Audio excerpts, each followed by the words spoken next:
বাহুকি নাগে আকৌ মণ্ডল মথনি যদি হ'ল আৰু তেতিয়া 14বিধ মহাৰত্ন ওলাইছিল।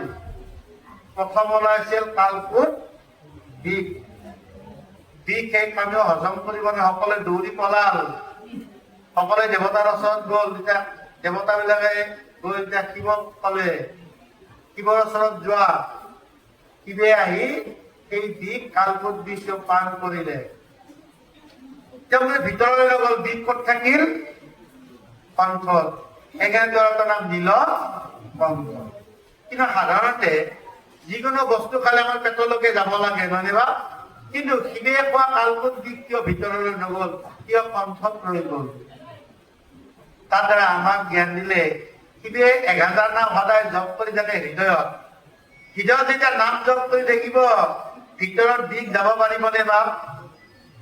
এয়া নামৰ প্ৰভাৱ। ভক্তিটো দেখুৱালে নামৰ প্ৰভাৱ দিশ ভিতৰলৈ যাব নোৱাৰিলে, আৰু নামৰ প্ৰভাৱ দিশ বিক্ৰিয় হৈ নীলা হৈ গৈছিল, আৰু সেইকাৰণে তোৰ কণ্ঠটো লগে লগে নীলা হৈ গ'ল। আৰু শক্তিৰ বিনাশ নাই, এটা শক্তিৰ পৰা এটা শক্তিলৈকে ৰূপান্তৰ হৈ গ'ল, নীলা হৈ গ'ল। আৰু তেতিয়া নাম থলে নীলকণ্ঠ। তাৰমানে আমাক বুজাইছে বা আমিও শিৱৰ নিচিনা কয়। শিৱ মানে কি? শিৱহে বিষ পান কৰিব পাৰিছিল, আপুনি মই পাৰো নে নোৱাৰিম?